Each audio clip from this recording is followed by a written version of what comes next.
Welcome to a Healing Peace podcast. We partner with Intel, a nonprofit organization that provides educational programs to promote emotional and mental health while building our identity in Christ. In this podcast series, you will learn about me, Kimir Baker, the CEO and founder of Intel, and other life changers. We inspire, equip, and support you along your journeys. By the renewal of our minds, we overcome life challenges. We renew and rise up. Welcome home. I hope you're doing well. I can't believe we are now in the fall season. I'm so excited for this podcast segment. It's going to be a little bit different because this year I have been chit-chatting with a lot of people, and I am pulling together two of my incredible interviews that I've had on other people's podcasts. This interview with Paige Clark, we're talking about work and how to be balanced at work, how to represent God in our workplace. So I want you to have a great time listening to our conversation. We're going to go to a commercial break. Once we come back, we're going to jump into the interview. And of course, as usual, please subscribe to our channel and tell your friends and family about us. Did you know that a Healing Peace podcast has a website?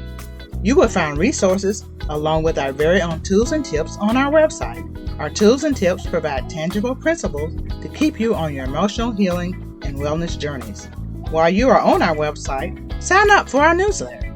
You will receive a free emotional wellness assessment just for signing up.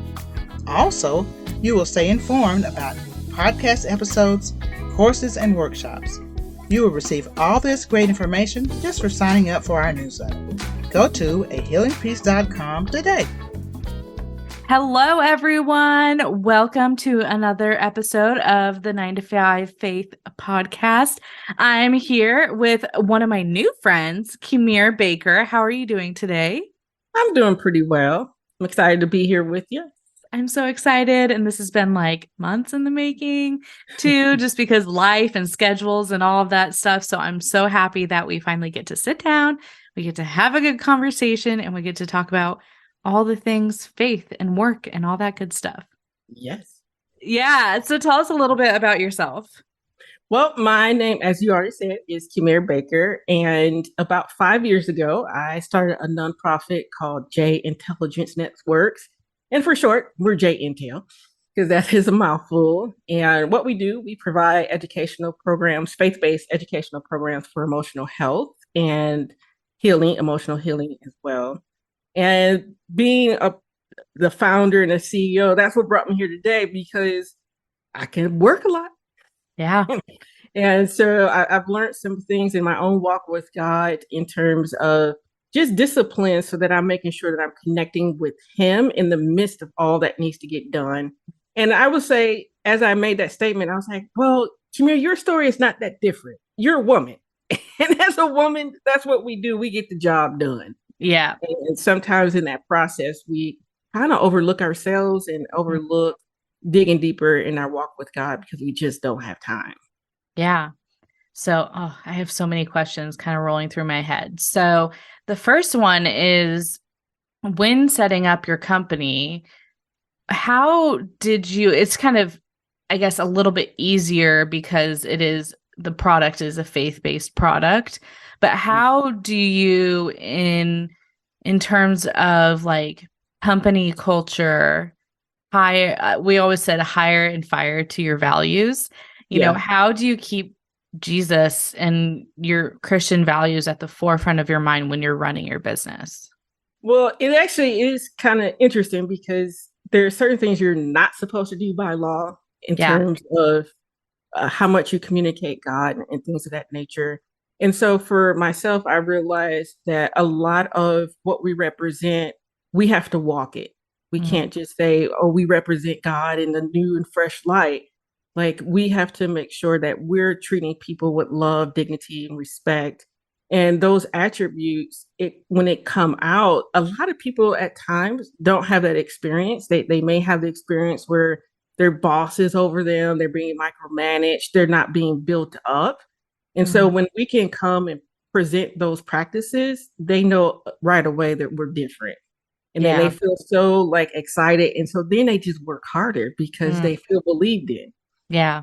Yeah. And so that's been exciting to see because I before my character was, let me say Jesus. If I didn't put him in a sentence, I'm not believing today. and, to, and, to, and to make that adjustment, and because not everyone can receive Christ in that way where it's just in their face.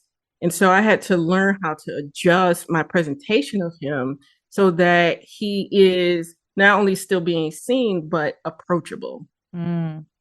I'm actually working on some writing right now, and I have like normal but sacred. And I feel Mm, like what you just said, like seen but approachable, is like the same exact, like kind of falls into the same dichotomy of the two. Because yeah, like I think that there's this holiness, right? The reverence that we should have for God, but also like Jesus for everyone who yeah, accepts him. yeah, yeah. So yeah, go And I ahead. was gonna say, we know in our journey there were times where we weren't ready to hear him and want to draw closer to him. And Hmm. so then it becomes, who are we to be the complete opposite when he met us where we were at and was able to have that conversation with us and slowly bring us to that place. Yeah. Yeah, absolutely. I think too, like that not only not that it waters down the gospel, but it helps people understand like kind of the context of Jesus and like how he works. I know that Mhm. sounds like really vague, but I'm thinking of like the Chosen series, right? Like I know there's like a lot of like internal controversy of like the legitimacy of it. Right. And I think like, you can argue, theology every day with it. That's fine. That's not what I do.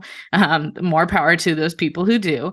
But Sure. I think that what it has done in a really great way is it has shown both the humanity and holiness of Mhm. Jesus, which is a Yeah. really beautiful thing to see. Yeah, for sure. Yeah. And when I watched The Chosen, I've seen a couple episodes because what they do is they fill in the gaps of the possibility of what was that culture like, what could have been. Mm-hmm. And when I watch it, I'm like, I never thought about it that way. I never Yeah, thought about Matthew doing X, Y, and Z, and someone being exiled from their family. I was like, I never processed that because when you read it so quickly sometimes. right. Slow down and say, well, wait a minute, how did that decision impact other people around them? And Mm. I feel like The Chosen does a good job of showing what that impact looks like. Oh yeah. There's a book that I like to read. It's called What If It's True? And Mhm. have you read it? I haven't, but it sounds enticing. Oh, it's so good. But it's this guy who usually writes fiction, Mhm. and it's half memoir, half like historical nonfiction, but it's Mhm. like what he does is he applies his skills as a fiction writer on top of the Bible and like Oh. the stories of Jesus. Mhm. And so he does it in a book form. The same thing that I see done in The Chosen is like adding a lot of context Mhm. to different stories, like, the birth of Jesus. Well, like we just know like, hey, Mary didn't have room at the inn, so she gave birth in a stable. Well, he adds context around it and is like, it's freezing cold. Mary is in pain. Like Right. there are animals pooping right next to her, like because Yes. she's in a barn, in Yes. essence. So he just adds like different context to it. So yeah, those things like that, I always recommend those to people because as a good starting point, especially when they're getting to know the Bible. Yeah, that totally makes sense because it hits your heart in a different way. Mm-hmm. And I think we're able to see it. Like Yeah. how we're just able to see it in a way that makes more sense. Mhm. Anyways, there's a little tidbit about reading the Bible. Um, so in what ways have you used your faith to kind of develop the policies around your work. So like whether it is respecting the Sabbath or, how you even pay your employees or dig into that for me. Yeah, I think for me, our philosophy is integrity. That's one of our pillars is integrity and showing God in a fresh light. Mm, And so there's been many times where the flesh will come in and you want to cut corners and you want to not pay someone as much because you don't have very much money. mm, But after a while, you're like, okay, that makes no sense. This mm, person has worked really hard. They've demonstrated their value to us. Why am I wanting to cut something that they need?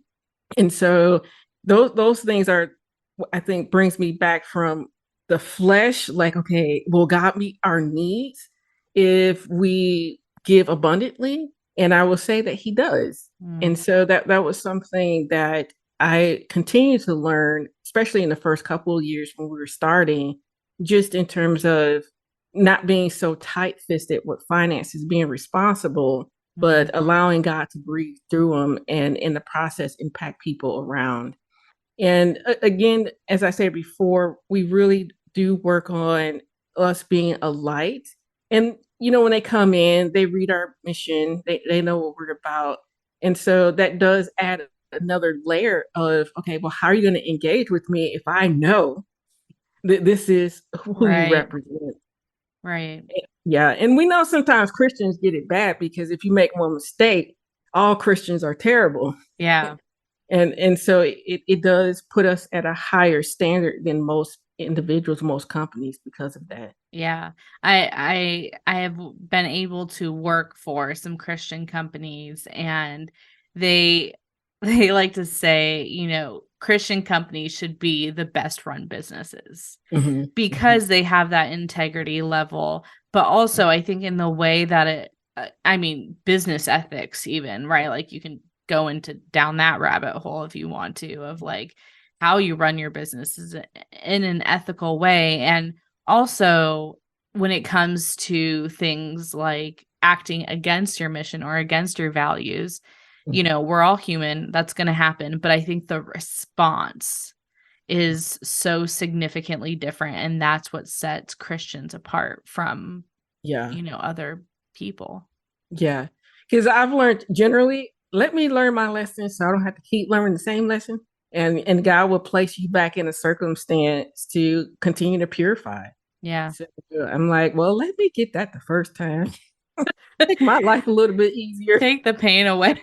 you know and then after you're done with the frustration and you really ponder over it, you're like, wait a minute, this was self-induced because I knew better, but this was the route that I took, so I can't get mad at God. I need to take responsibility for my actions. Mm. And then one thing God has been teaching me, I've just started like my own garden in my backyard. And one thing that he really has been teaching me is what you were saying earlier of him providing. Mm-hmm. And one thing that I'm learning is he will give you just enough. Exactly. I feel like you have a story about that and I want to hear it. Yeah, I mean, you want abundance, Yeah. right? Yeah, because I state that we're because nonprofit, of course, apply for grants, and there was one grant that I applied for, and I was like, I put in for the max. I was like, okay, Mm, I can't wait because these mm, are all the things that we need to get through, and I think that what we were awarded was a fraction. I mhm, think it was 1% of the request. And I was like, okay. But on the flip side, that organization receives so many requests because there are not a lot of loopholes that you have to go through. mhm, And so then once you start thinking, I was like, wait a minute, we actually did really well to get a response. mm. Yeah. We did well to get a response that quickly. And even though it was 1%, it could have been nothing. Right. And we used it, of course, but would it be great to have gotten the abundance? Right. And so it is all God's timing. Yeah.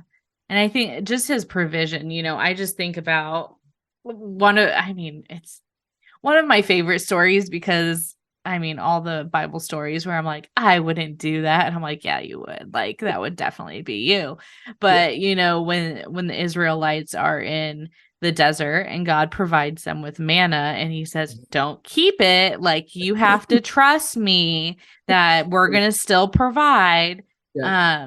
And those who kept it went rotten and spoiled within a day, Yeah. and it didn't last. And so just that absolution of like God giving us just what we need when we need it, when Yes. we ask. Yes. And he's a right on time God, but Yeah. he's not a before God. I'm like, God, I'll be less anxious if you wanted to do it before. Yes, that too. But also, do not worry, for I am with you. Exactly. There's also that element. And that's been I like I this takes me all the way back to like my childhood when we would like sing the verse like thy lamp guide to my feet and a light into my path, or I'm butchering it right now, and I heard a sermon one time and I was like, it's a lamp. It's not a floodlight. It's not the sunshine. It is a lamp. How far ahead can you see with a lamp? Not very far. Right. God gives you a lamp he shows you what is right in front of you, not down the line. Right. Yeah. That's so true. I always liked that because I'm like, yeah, that's true. Like, as much as we hate it, but the ability that we have to surrender that to God, it's, our wanting to cling to it is just our attempt at control. Yeah. It's our version of security. Yeah. And really, our security should just be in Jesus. Yeah. And that's what he says. And that's why it's a constant wrestle. Yeah. Yeah. The tension there. So tell me a little bit about you're developing a faith-based product.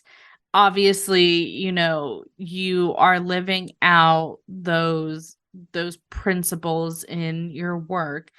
But what I hear from a lot of my friends who have worked in ministry is that it can become a little bit, I guess, numbing in essence. So like, for example, say I don't correct me if this is a poor example, but like you're writing a curriculum and you're spending time in the Word writing this curriculum based off of what you said. You just count that as your time spent with Jesus. Oh, yeah, that doesn't work for me. I don't think it works for anyone. Yeah, I learned the hard way. Like God, he interrupts me. Like he is very devoted to us having time together. And so if I'm not putting my time in with him, I start going crazy. I've just learned that. Emotionally, I'm all over the place. My faith is all over the place. And even when I'm home with my family, because there's so many different levels of responsibility when you're in your family and you have less time because there's so many needs that, that's the temptation to, okay, I'm going to meet those needs and then I'll do God later. And then later becomes the next day. And then it's barely the next day. And then it keeps going. But when I'm in that phase, that stage, I'm not right. I'm more hostile towards people. I'm short tempered. Everything is about me. It's about me, my needs, because I'm not looking through the lens of him and I'm not being strengthened by him. And so that was something he taught me in the beginning for the nonprofit. And it's been great because it spared me from more hurt because he is very deliberate in wanting to spend time with me. And now I can take pride in that in the sense of, wow, you love me that much. You want this much time? Okay. You got all these other things you could be doing. You got all these other people going on in the world, all this chaos, but you're that deliberate and wanting time with me. Okay, who am I to turn down the creator of the world? That's beautiful. I have never considered that before. Of like, he gets to spend time with us and he chooses to spend time with us. Yeah, and very deliberate with it, Yeah. and so loving and so kind. And for me, he had to transform or change my perspective to be able to see the loving kindness because of the previous messages that I had ingrained in terms of you got to be X, Y, and Z. Mm, Even to approach him, your stuff got to be perfect. right. And that's not his character, that's not his perspective. And Right. so once I was able to remove that faulty lens, that foggy lens, and put that lens of through, he says all the time in his word, and actually start believing that yes, I'm wonderfully formed. Yes, I will do anything the impossible. Like, are you giving me these things? Yeah. And once that started being implanted in my spirit, then it became, oh, why wouldn't I want to spend time with you? Yeah. One thing that I am learning too, I'm going through this book on prayer, and it was like, do you go to God about everything in Mhm. prayer?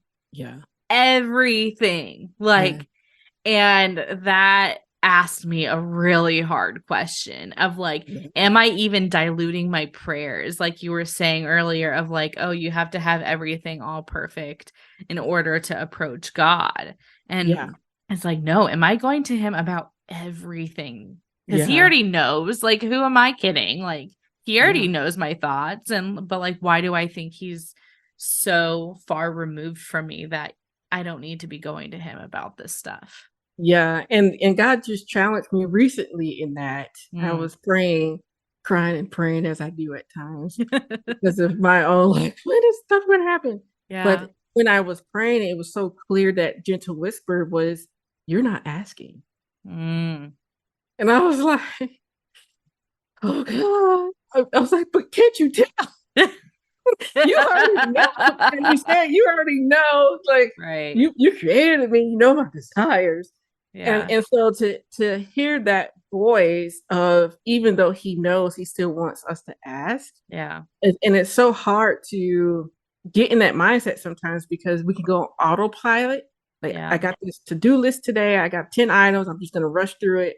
But then for me, sometimes doing that without putting him first, I still feel so unfulfilled. Mm. And or I feel more anxious. I'm so anxious because there's so much that needs to get done. Mm. And then it's like, but what would it be like if I went to him in the morning and said, God, guide my day? What would that 10 list look like? I'm pretty sure it will change. And so Yeah. recently I started to say, okay, God, help me to guide my day and give me the things that are going to be the most impactful for that Yeah. day Yeah. because there's so much to get done. Yeah. There always is. Yeah. And I was telling my mom the other day, I was like, I feel like the little hamster on the wheel just going and going and going, but you don't have anything to show for it in my Yeah. mindset. Right. Right. I was telling my husband the other day, I like was on like a rollout like with my personal work, and I was working and I was working, and I walked out into the kitchen, and Sweet Thing made dinner for me and all Oh, that stuff. And I walked out, I'm like, okay, I'm finally finished with work. I'm like, I'm at a stopping point with the work. I'm mhm, not finished with it mhm. by any means, but I'm at a place where I can stop for the day. Thank you for listening to part 1 of my interview with Paige Clark from 9 to 5 Faith. Come back next week so you can hear all about the rest of our conversation and how in the world do I get off that hamster wheel.